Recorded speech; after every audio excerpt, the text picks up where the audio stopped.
Bonjour à tous, c'est Anastasia de la paroisse de Chambésy. Aujourd'hui, je voulais vous parler du livre Le monastère orthodoxe serbe de Devic, qui est un recueil de textes rassemblés par Ljubomir Mihajlović. Donc, pour vous faire un contexte géographique, le monastère se situe dans la région de Drenica en Metochie, à quelques kilomètres de Srbica. Il est construit au XVe siècle. Et en fait, dans cette région-là, il y avait le saint Ioanniki de Devic qui faisait son ascèse spirituelle et qui était thaumaturge de son vivant.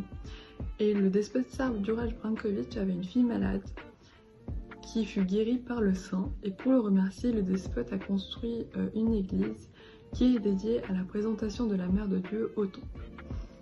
Donc pour le contexte historique, la zone où se trouve le monastère va quelques années plus tard être sous occupation ottomane, donc en 1455. L'histoire du monastère reste assez triste, mais le monastère va toujours savoir renaître de ses cendres. Et les différentes sources qui se trouvent donc dans ce recueil de textes, qu'elles soient serbes ou françaises, parlent notamment des événements tragiques que le monastère va connaître. Il va notamment être par exemple plié pendant la Première Guerre mondiale par les Autrichiens, puis totalement détruit par les balistes durant la Deuxième Guerre mondiale, à l'exception de la tombe de Saint Ioanniki qui va rester intacte. Suite à cela, le monastère va être en ruine quelques années, puis la moniale Paraskeva Simonović va, avec l'aide des autres moniales et des prêtres, reconstruire le monastère. Ça va lui prendre quelques décennies. Ensuite, l'année 1999 qui a été terrible pour les Serbes, à l'arrivée de l'OTAN en juin 1999.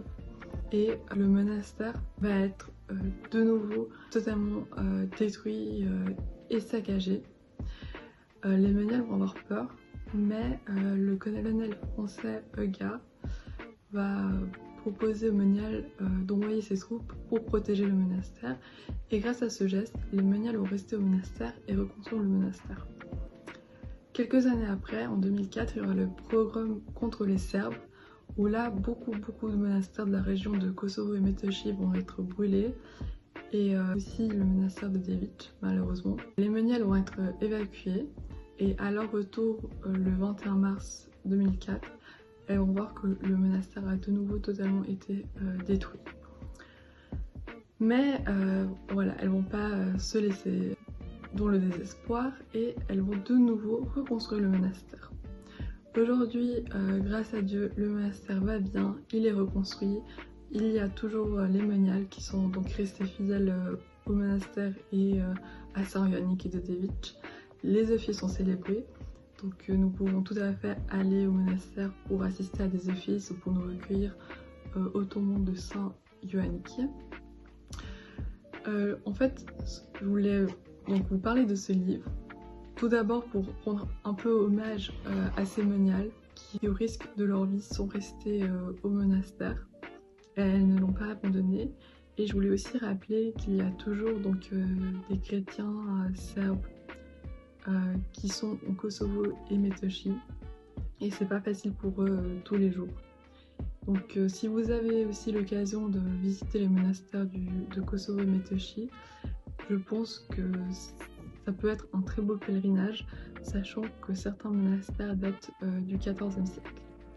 Donc voilà, j'espère que cela vous donnera envie de lire ce livre pour un peu approfondir cette thématique.